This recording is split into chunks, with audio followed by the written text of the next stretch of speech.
The Galactic Military Academy on Kepler 442b buzzed with activity as cadets from dozens of species hurried through the corridors. Among them walked Maya Chun, a human cadet whose silence had become legendary among her peers. While her classmates chattered in various alien languages, Maya moved like a ghost through the crowds, her dark eyes observing everything while revealing nothing. Sergeant Krex, a towering Vorthan with crystalline skin and for arms, watched the human cadet with growing frustration.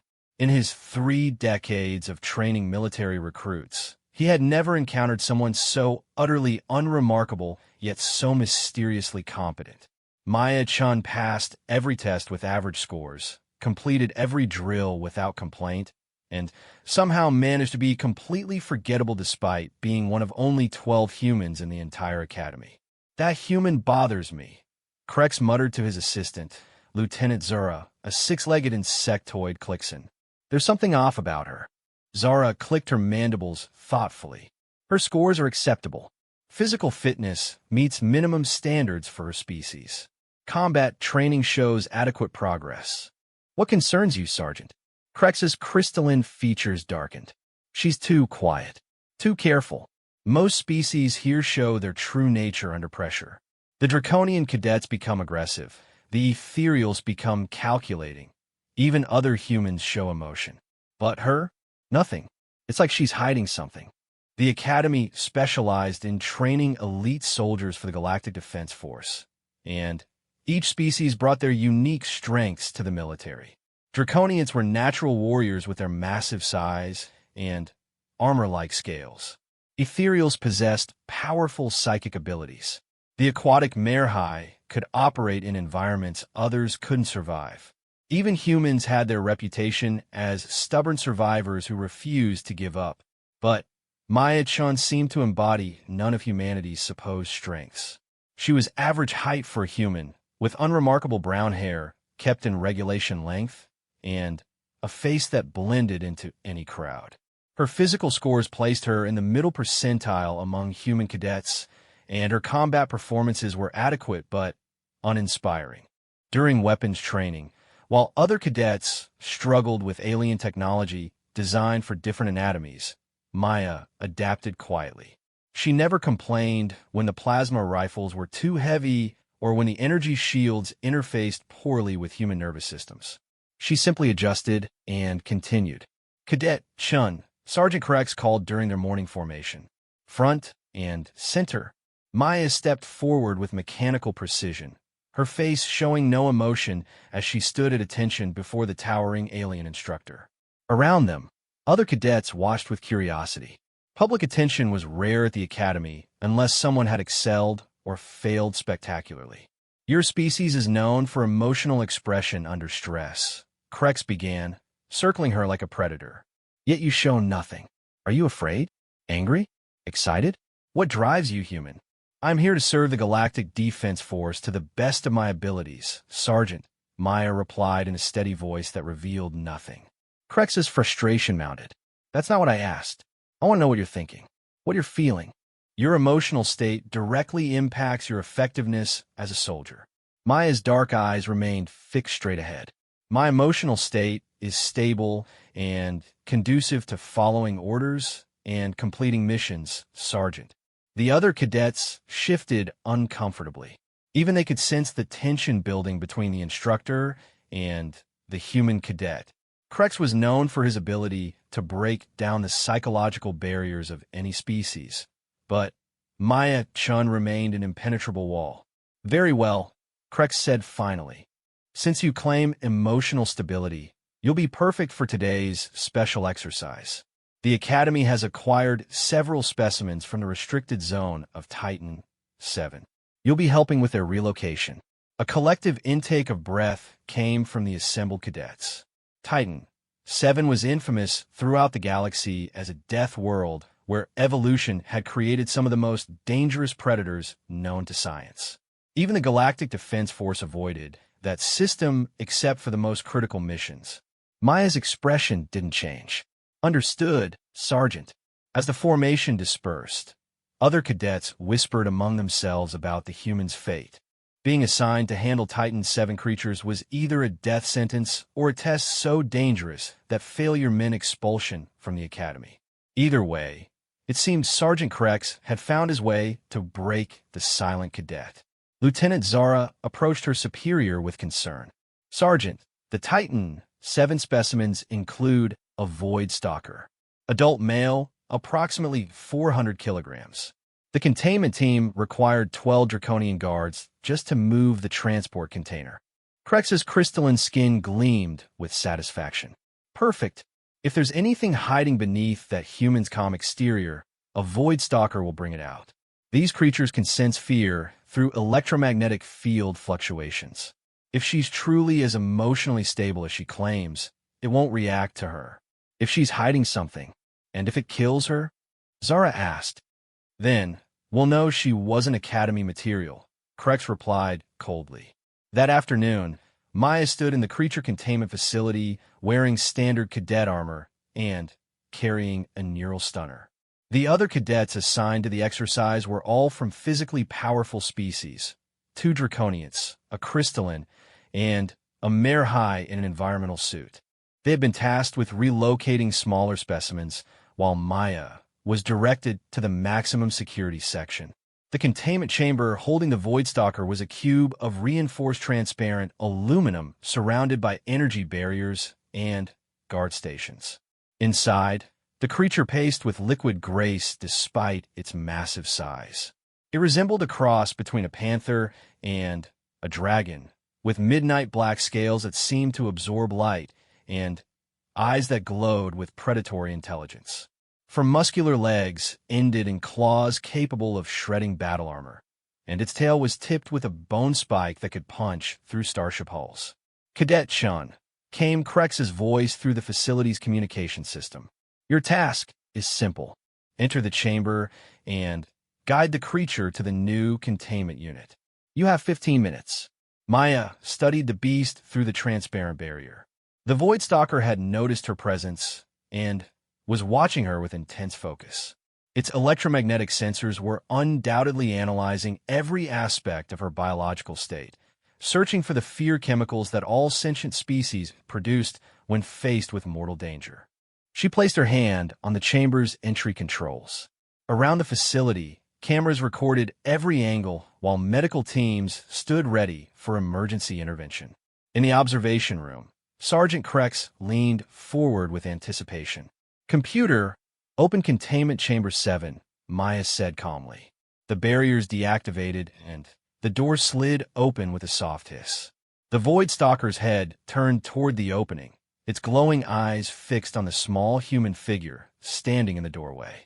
Maya stepped inside. The creature didn't move. For several seconds, Cadet and Predator studied each other across the chamber. The Void Stalker's electromagnetic senses should have been flooding it with information about Maya's fear response, triggering its hunting instincts. Instead, it tilted its massive head as if confused. "Easy there," Maya said softly, her voice carrying no trace of tension. "We're just going to take a short walk." She began moving slowly toward the creature, her steps measured and deliberate. The Void Stalker's muscles tensed, preparing to spring, but something held it back.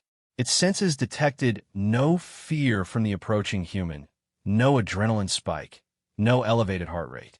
According to its evolutionary programming, this small creature should be terrified. Maya reached the center of the chamber and stopped just beyond the Void Stalker's reach. The beast lowered its head, studying her with growing confusion. In all its existence, it had never encountered prey that showed no fear. "You're beautiful," Maya said quietly, her tone carrying genuine appreciation. "I've read about your species. Apex predators of Titan 7, capable of hunting in zero gravity and vacuum. Your electromagnetic senses can detect heartbeats from a kilometer away."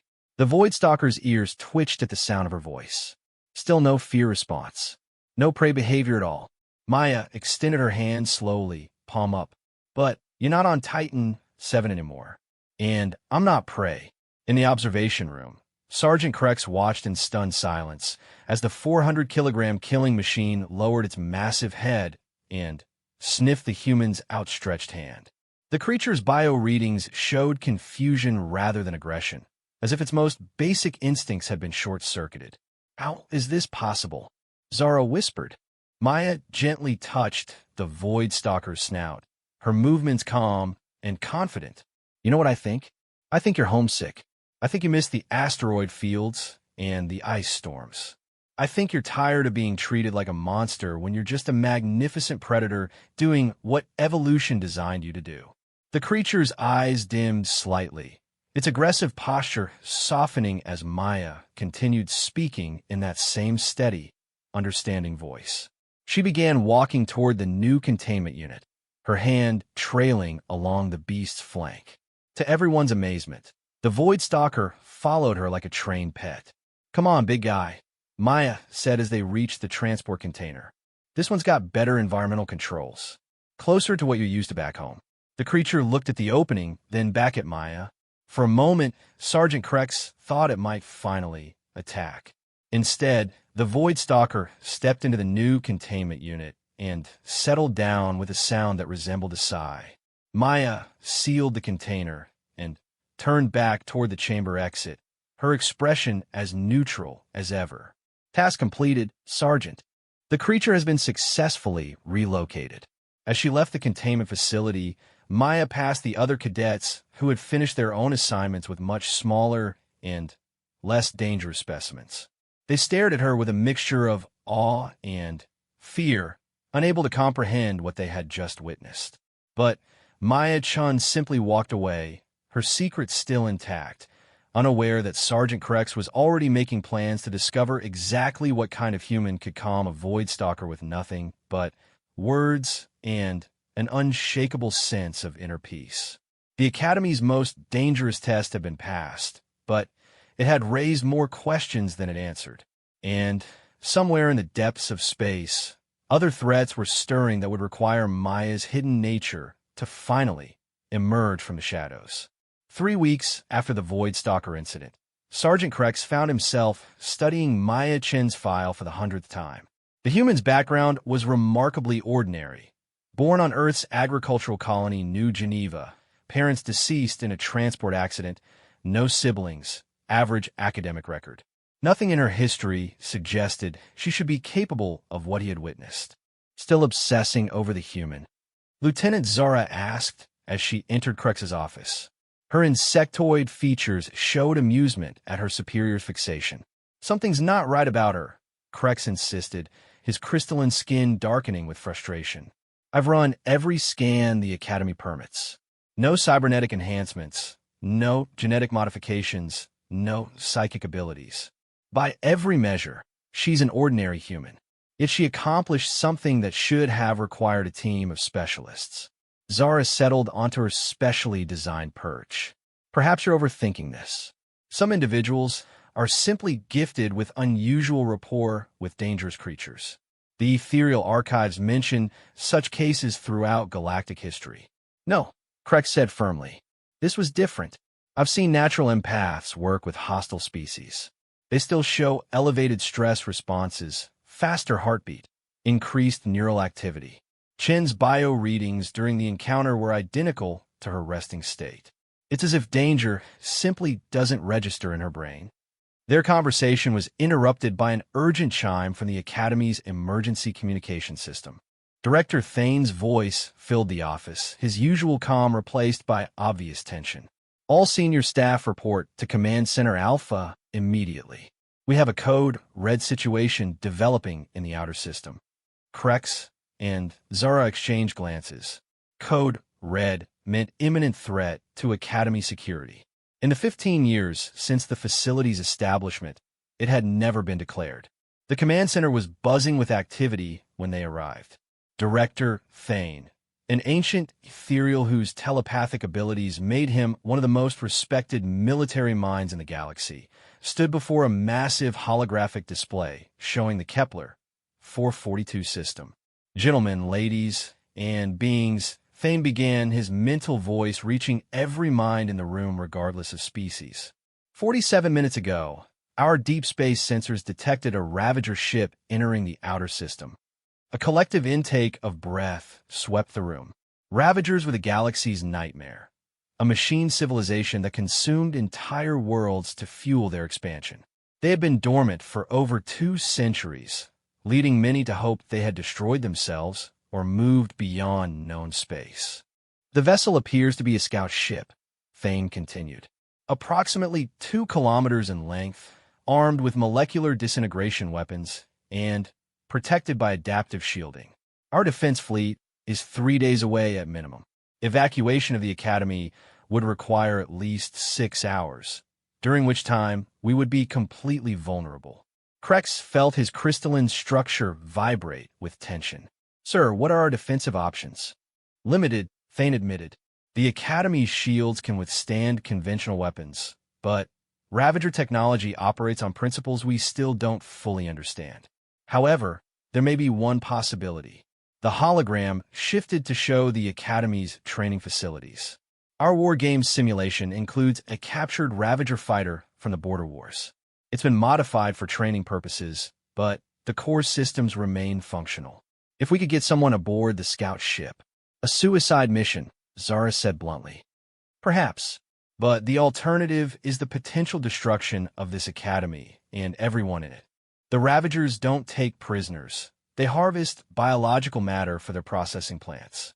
Director Thane's mental presence grew more intense. I need a volunteer.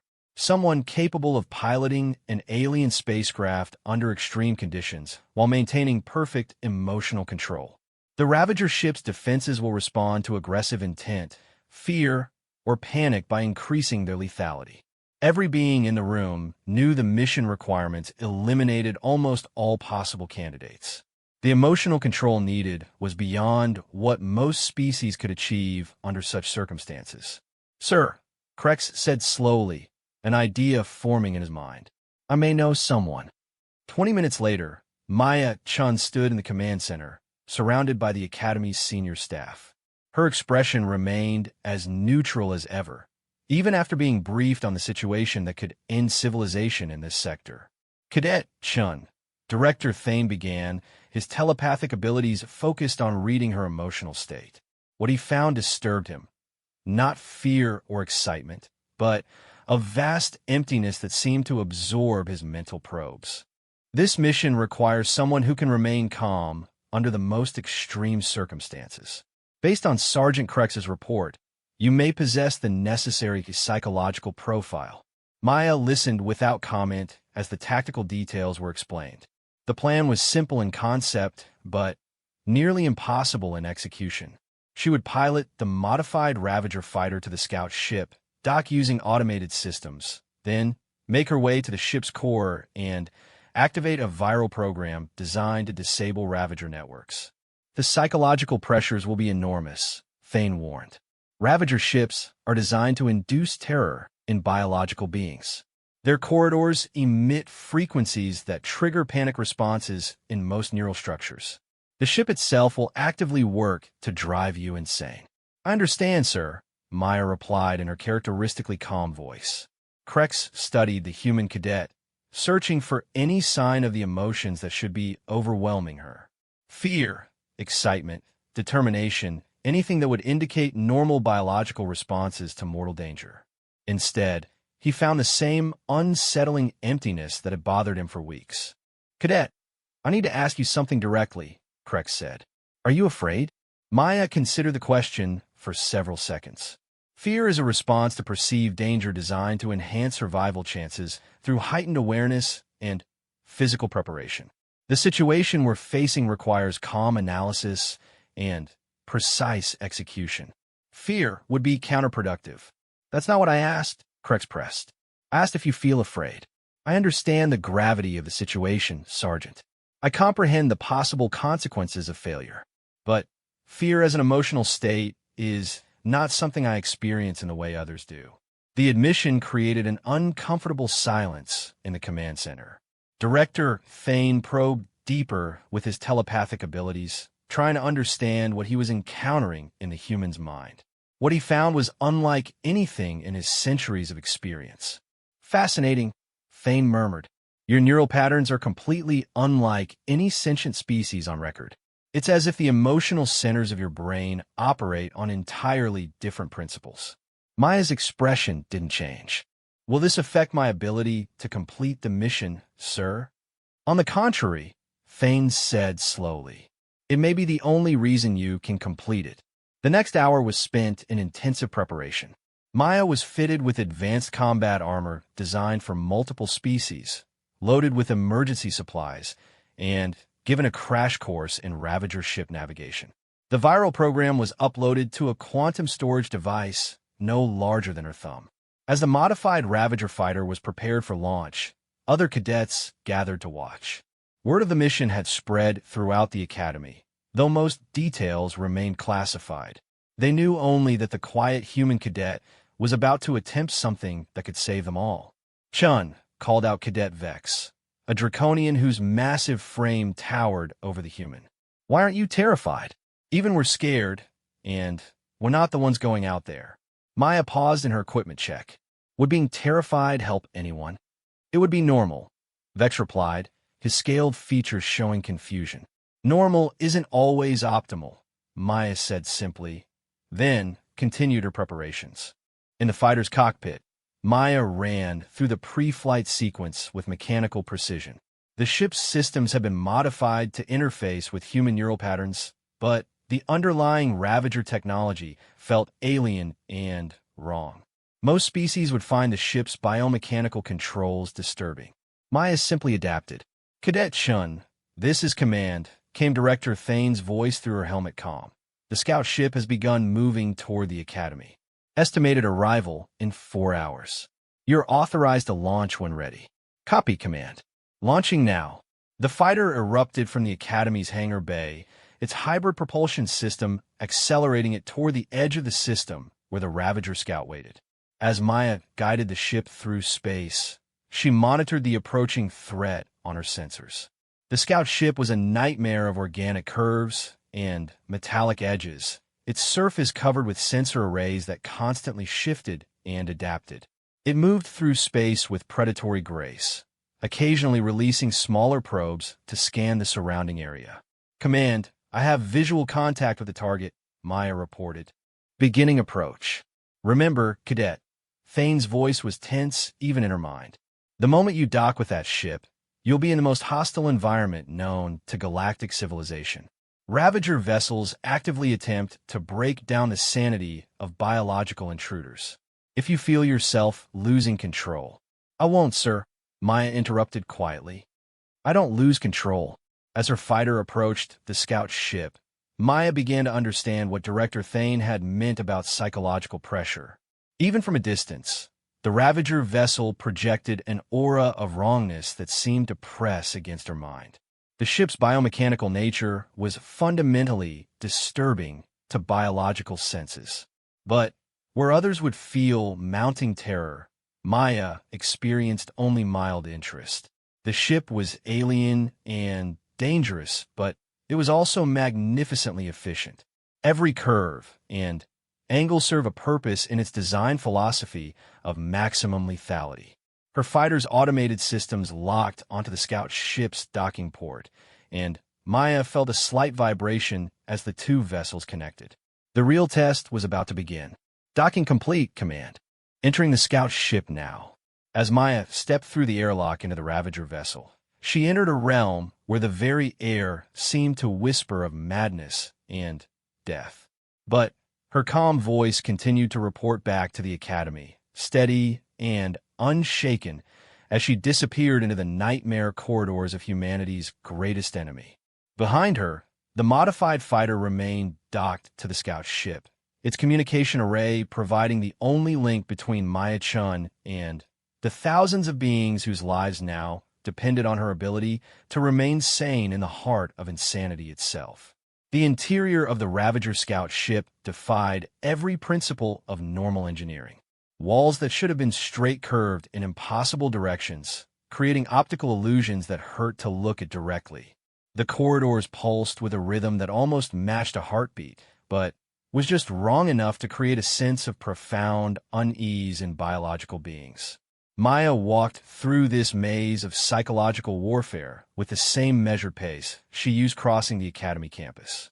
Her suit's sensors detected electromagnetic frequencies designed to induce panic, subliminal patterns in the wall designs meant to trigger primal fears, and atmospheric composition intended to create paranoia and disorientation. Status report, Cadet, came Director Thane's voice through her helmet comm, though the signal was becoming distorted by the ship's interference systems. Proceeding toward the course section, Maya replied, her voice steady despite the growing static. Encountering defensive countermeasures, but nothing requiring course adjustment. What she didn't report was the increasingly disturbing nature of the ship's attempts to break her mind. The Ravager vessel was learning from her responses, or rather, from her lack of responses. Each corridor presented new horrors designed to exploit the fears it should have detected in her neural patterns. Holographic displays showed images of her parents' death in vivid detail, somehow accessed from her memories. Speakers whispered in voices of people she had known, begging for help that would never come. The floor occasionally became transparent, revealing vast processing chambers where organic matter was converted into mechanical components. To any normal being, the cumulative effect would have been overwhelming madness. Maya found it mildly annoying, like background noise that interfered with concentration. She paused at an intersection where 3 corridors met, consulting the ship's schematics uploaded to her suit's computer. The central core should be 2 levels up and approximately 200 meters forward. Her route would take her through what the intelligence reports had designated as crew quarters, though Ravagers didn't have crews in any conventional sense. As Maya entered the crew section, the ship's psychological assault intensified. The walls here were lined with alcoves containing the preserved remains of beings from dozens of species. Not trophies, raw materials waiting to be processed. The Ravagers had learned long ago that displaying their victims' remains was an effective way to demoralize intruders. Maya studied the alcoves with clinical interest. Each body showed evidence of the conversion process, where biological components were harvested for integration into Ravager technology. It was efficient, if disturbing. She moved on without the emotional breakdown the ship's systems expected. Interesting preservation technique, she commented to herself, not realizing her helmet comm was still transmitting. In the command center, Director Thane and the senior staff listened to Maya's calm observations about the horrors surrounding her with growing amazement and concern. Her neural patterns, monitored through her suit's biosensors, showed no significant variation from baseline readings. "Sir," Sergeant Krex said quietly, "what exactly are we dealing with? Those images would drive most beings insane within minutes." And she's commenting on preservation techniques. "I'm beginning to suspect," Thane replied slowly, "that Cadet Chin isn't quite what she appears to be." Maya reached a vertical shaft that stretched both up and down beyond her light's reach. According to the schematics, this was one of the ship's main transport arteries. Ravager vessels use gravitational manipulation to move through such spaces, but the technology only responded to their specific biomechanical signatures. She activated her suit's mag boots and began climbing up the shaft's wall, moving hand over hand in the artificial gravity field. As she climbed, the ship's defensive systems created increasingly severe psychological pressure. The shaft filled with the sounds of screaming that seemed to come from everywhere and nowhere at once. "Maya," whispered a voice that sounded exactly like her dead mother. "Why didn't you save us? Why did you let us die?" Maya paused her climb briefly. The ship had accessed her deepest memories and was using them to create the most personal possible attack on her psyche. Most beings would be crippled by guilt and grief at this point. "You're not real," Maya said simply, then continued climbing. "My parents died in a transport failure. I was 12 years old and 3 systems away at school. Creating false guilt about events beyond my control is psychologically primitive." The voice changed tactics. "You felt nothing when we died. You're broken inside. Empty. That's why you can walk through this ship without fear, because you're already dead inside." Maya reached the opening to the next level and pulled herself up. "That may be true," she acknowledged. but it also makes me very good at this job. The ship's systems paused their assault, as if considering this response. The psychological profile they were building of Maya Chun made no sense according to their databases. She exhibited none of the behavioral patterns associated with any known sentient species. The core level of the ship was different from the lower sections. Here, the organic components were more prominent. Walls that pulsed with visible circulatory systems, floors that felt slightly warm and yielded under her boots, ceiling structures that looked disturbingly like neural networks. Maya checked her suit's chronometer. She had been aboard the ship for 47 minutes. The scout vessel would reach the Academy in less than 3 hours. She needed to reach the core and upload the viral program before the ship's defenses adapted enough to block her progress entirely. As she approached the core chamber, Maya encountered the ship's final psychological defense. The corridor ahead filled with images of everyone she had ever known, classmates from the Academy, childhood friends, teachers, even casual acquaintances. All of them were screaming in agony as they were processed by Ravager machinery. You could save them, the ship's voice said, now speaking in her own voice. All you have to do is turn around and leave. We'll spare the Academy. We'll spare everyone you care about. All you have to do is walk away. Maya stopped walking. For the first time since entering the ship, she seemed to consider what she was seeing and hearing. The images were incredibly detailed, showing people being converted into mechanical components while remaining conscious throughout the process. In the command center, biomonitoring alarms began sounding. Maya's neural activity showed the first significant change since the mission began. Her patterns shifting, Zara reported urgently. The ship's finally found something that affects her. Director Thane leaned forward, his telepathic abilities straining to maintain contact across the interference. Cadet Chun, respond. What's your status? Maya's voice came through the static-filled connection, but it had changed subtly. Still calm, but with an undertone that made everyone in the command center unconsciously step back. Command, be advised that I'm encountering attempts at manipulation using fabricated scenarios. The ship's AI is quite sophisticated, but it's made an error in its approach. What kind of error? Thane asked. It's trying to make me feel guilty about deaths that haven't happened yet. But I've seen what Ravagers do to populated worlds. I've studied the aftermath reports. The reality is much worse than these simulations. Maya began walking again, but her movement pattern had changed. Where before she had moved with calm efficiency, now she moved with predatory purpose. The ship's computer appears to believe that showing me suffering will make me compassionate. It doesn't understand that some humans respond to cruelty not with sympathy, but with anger.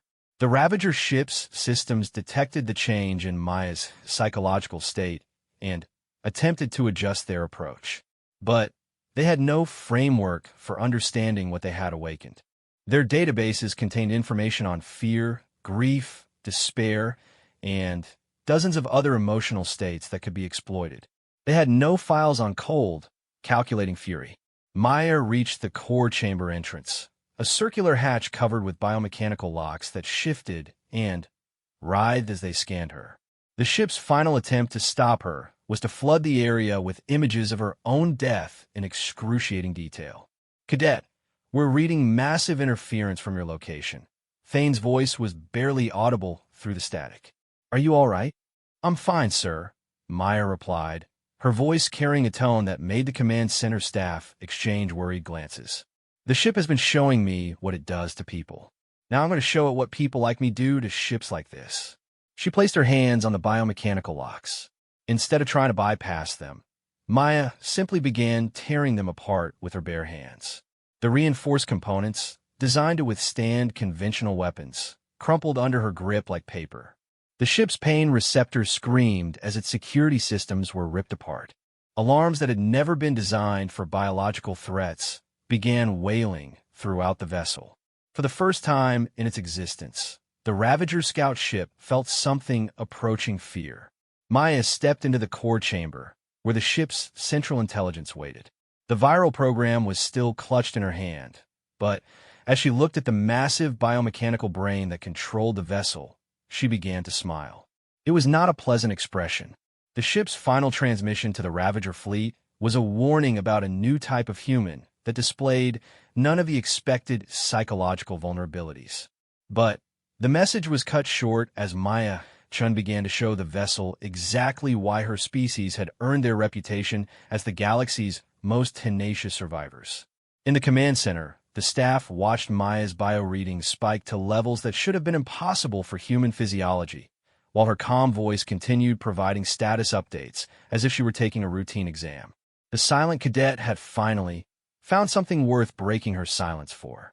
The Ravager ship's core chamber was a cathedral of living technology, its walls lined with neural networks that pulsed with bioluminescent patterns.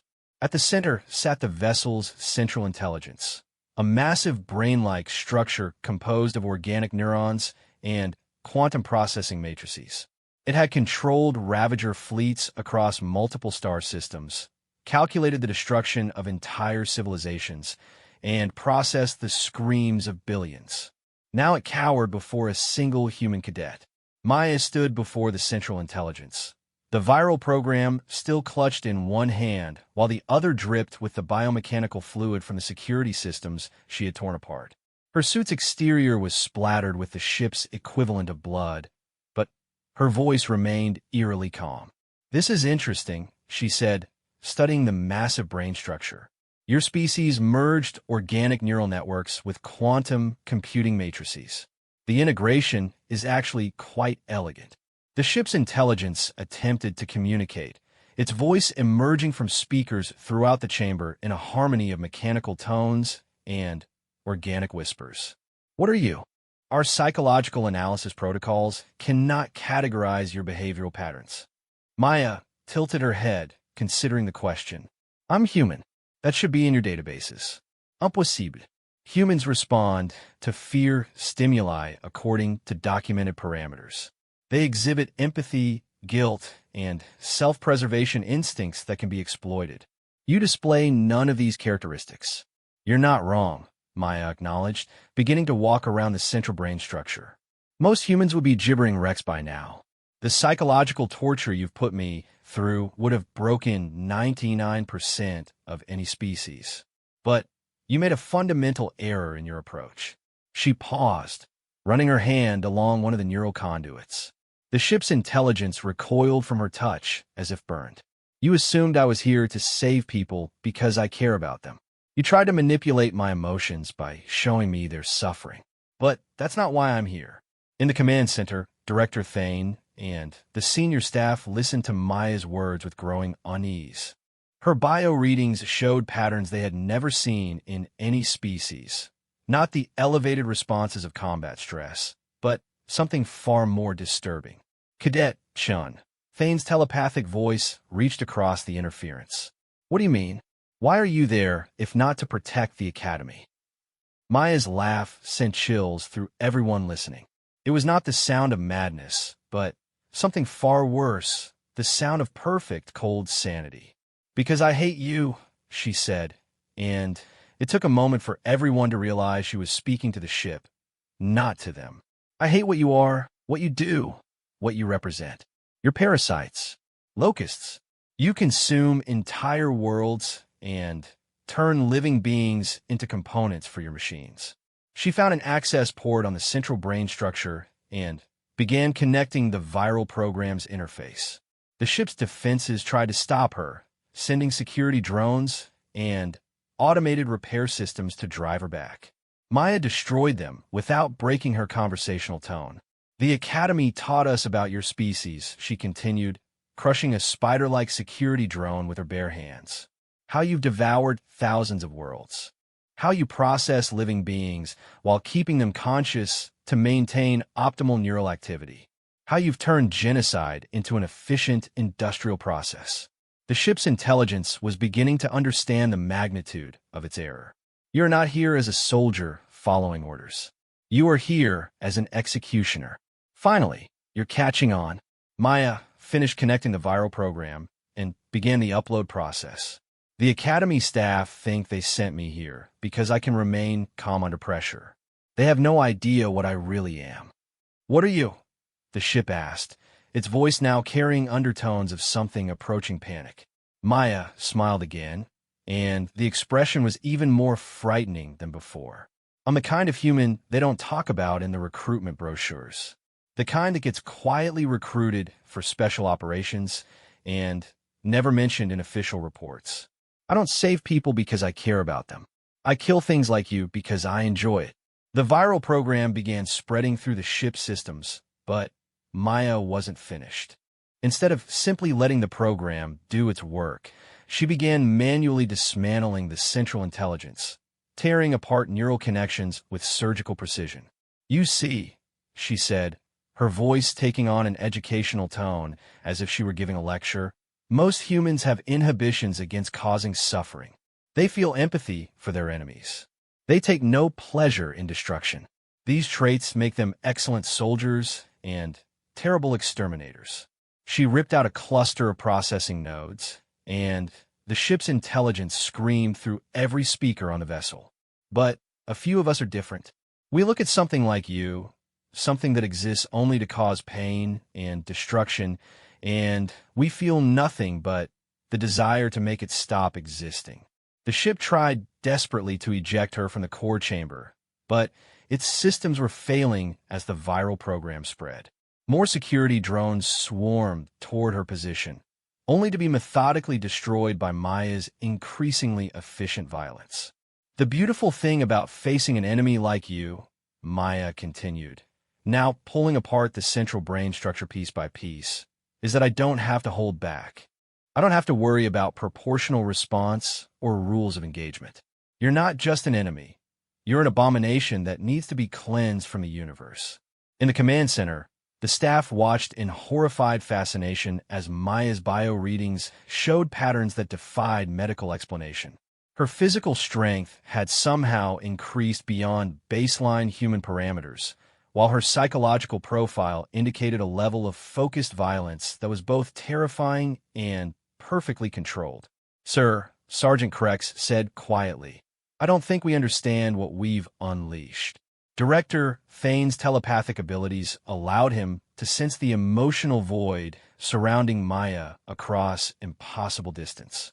No, he said slowly, I don't think we do.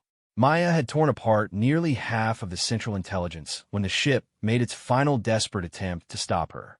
Emergency systems flooded the core chamber with toxic gases designed to kill biological intruders within seconds. Maya simply held her breath and continued working. The ship tried electromagnetic pulses to disrupt her nervous system. Maya's enhanced combat armor absorbed the energy and converted it to power for her suit systems. Finally, the ship tried direct neural interface, attempting to overwhelm Maya's consciousness with raw data streams. For most beings, this would have resulted in immediate brain death. Maya paused in her destruction and tilted her head as if listening to music. Oh, that's interesting. You're trying to show me your memories, your experiences, the worlds you've destroyed, the civilizations you've processed. The ship's intelligence realized too late that it had made another catastrophic error.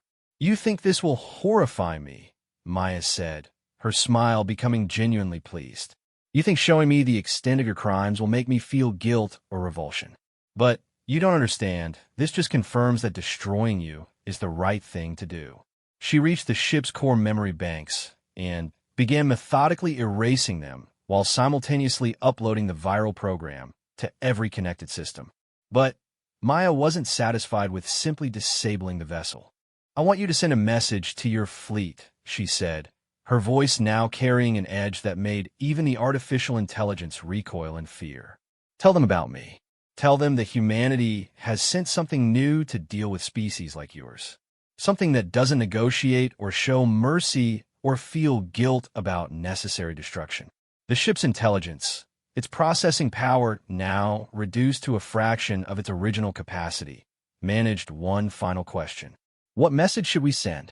Maya looked directly at the largest remaining sensor cluster, knowing that her image would be recorded and transmitted to the Ravager fleet. Her expression was calm, almost peaceful, but Her eyes held a promise of violence that transcended species barriers. "Tell them that they've been hunting the wrong kind of human," she said quietly. "Tell them that we have predators too. And some of us have been waiting a very long time for the chance to hunt something that deserves it." She severed the final neural connection to the ship's core intelligence, and the massive vessel went dark around her. Emergency lighting cast eerie shadows as Maya made her way back through corridors that were now silent and still. As she reached her fighter and began the journey back to the academy, Maya activated her communication system and reported in with the same professional tone she had used throughout the mission. "Command, this is Cadet Shun. Mission accomplished.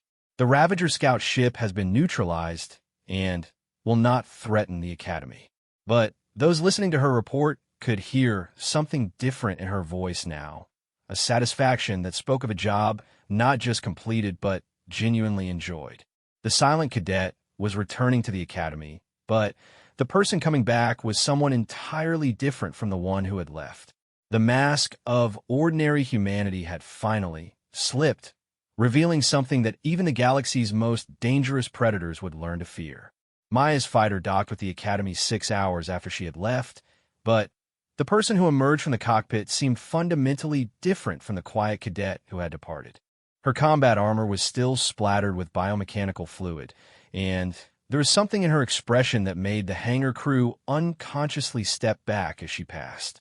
The debriefing took place in the Academy's highest security conference room, attended only by Director Thane and the senior staff. Maya sat at the center of the table, still wearing her stained armor, answering questions in her characteristic calm voice. But everyone present could sense that something fundamental had changed. The viral program was successfully uploaded, Maya reported, her tone professional and detached. "However, I found it more efficient to supplement the software attack with direct physical destruction of the ship's core systems." Director Thane studied her with his telepathic abilities, trying to understand the psychological shift he was sensing. "Cadet, your bio readings during the mission showed patterns we've never documented in any species. Can you explain what happened aboard that ship?" Maya considered the question for several seconds. The ship's psychological warfare protocols were designed to exploit normal emotional responses to threat and suffering. Since I don't experience those responses in conventional ways, their attacks were ineffective. More importantly, exposure to Ravager methodology confirmed my assessment of their species as requiring complete extermination. Sergeant Krex leaned forward, his crystalline features reflecting his concern. "Chun, you spoke about enjoying the destruction of that ship. That's not typical human behavior, even in combat situations." "No," Maya agreed, "it's not typical, but it's not unprecedented either. Every species produces individuals who are specifically adapted for dealing with existential threats. Most of the time, such individuals aren't needed and live ordinary lives. But when something like the Ravagers appears," she trailed off, her dark eyes focusing on something beyond the conference room walls. "Explain," Thane commanded, his telepathic pressure increasing. Maya's smile was barely visible, but it made everyone in the room uncomfortable. "Have you ever wondered why humans have such detailed documentation of warfare, Sergeant? Why we've developed so many different ways to kill each other? Most species fight for territory or resources. Humans fight because some of us are very, very good at it, and we need outlets for that capability." Lieutenant Zara's mandibles clicked nervously. "Are you saying you're some kind of specialized warrior variant?" "I'm saying that I'm the kind of human who gets recruited for operations that don't officially exist," Maya replied. "The kind who gets pointed at problems that can't be solved through diplomacy or conventional military action. The kind who sleeps peacefully after doing things that would give normal people nightmares." The room fell silent as the implications of her words sank in. Director Thane's telepathic scan deepened, and what he found in Maya's mind made him recoil involuntarily. "Your psychological profile," he said slowly, "it's not natural, is it? You've been conditioned. Modified." Maya nodded slightly. Earth's Colonial Defense Force has been developing specialists for dealing with existential threats since the first contact with hostile species. The process begins in childhood: psychological conditioning, neural pathway modification, emotional response training. The goal is to create individuals who can function effectively against enemies that normal soldiers can't handle. Krex felt his crystalline structure vibrate with realization. The transport accident that killed your parents. That wasn't an accident. No, Maya confirmed matter-of-factly. It was a recruitment technique. Children who lose their families in controlled circumstances and show appropriate psychological responses are identified as candidates for the program. I was 12 when they began my conditioning. The staff exchanged horrified glances. What they were hearing described a level of calculated brutality in human military development that rivaled anything the Ravagers had conceived. How many others like you are there? Thane asked. Classified, but enough to handle species-level threats when they emerge. The Academy placement was part of my cover identity, but it also served as a testing ground for my psychological conditioning.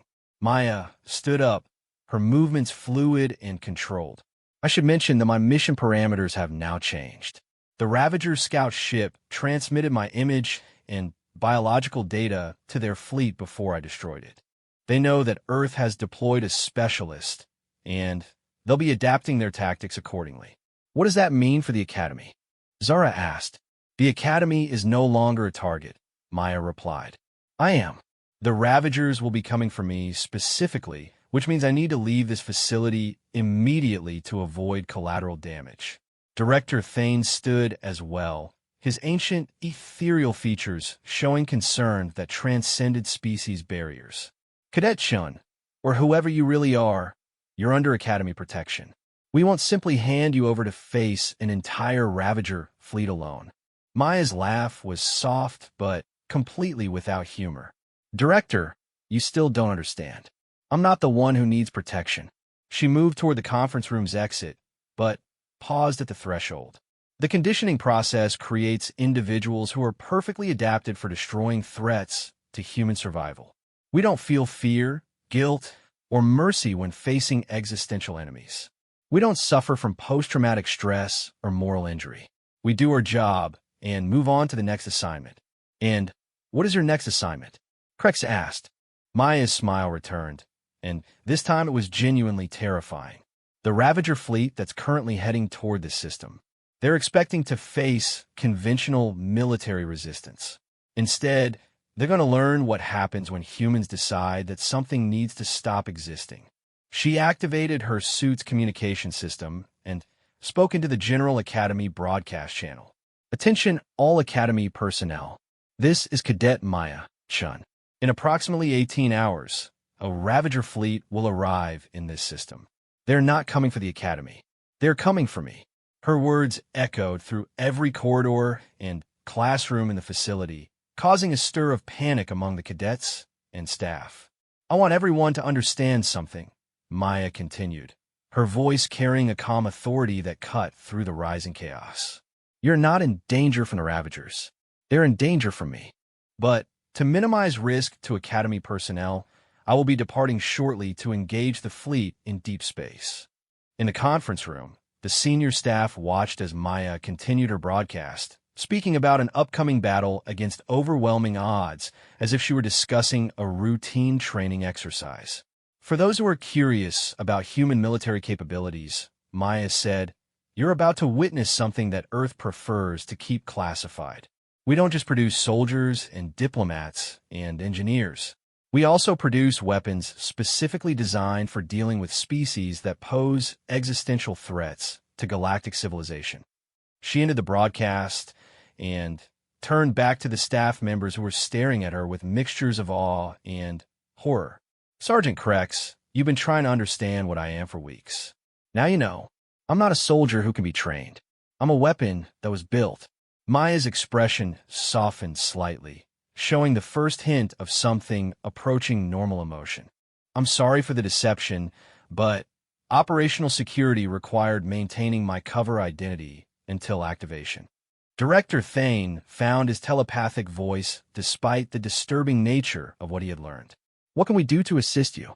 Clear all shipping lanes between here and the system's edge, Maya replied, her tone shifting back to professional efficiency. I'll be taking one of the Academy's long-range fighters and enough firepower to get the Ravager's attention. After that, the engagement will be entirely conventional. Conventional? Zara asked incredulously. You're planning to fight an entire fleet by yourself. Maya's smile became genuinely amused. Lieutenant, you're thinking about this wrong. I'm not fighting a fleet. I'm hunting them. There's a difference. As she left the conference room, Maya called back over her shoulder. Oh, and Sergeant, when this is over, you might want to review your assessment criteria for future human cadets. Earth tends to send their most dangerous assets to facilities like this, disguised as ordinary recruits. You never know what you might be dealing with. The senior staff sat in stunned silence as Maya Chun disappeared into the Academy corridors, heading toward a confrontation that would either result in her death or the destruction of one of the galaxy's most feared enemy fleets. But, for the first time since the crisis began, none of them were worried about the outcome. After all, they had finally seen what lay beneath the quiet exterior of a human cadet who had never shown fear, never lost her temper, and never revealed the true nature of what Earth had created in the name of protecting galactic civilization. The Ravagers were about to learn why humanity's reputation for survival wasn't based on luck or stubbornness, but on their willingness to create monsters capable of destroying other monsters. And Maya-chan was about to show them just how effective those creations could be when given a target that truly deserved their attention. In the depths of space, sensors detected the approach of the Ravager fleet, their ships dark and predatory as they moved toward what they believed would be an easy victory. They had no way of knowing that they were flying directly into the waiting arms of something that had been designed specifically for the purpose of making their species extinct. The Silent Cadets' war was about to begin.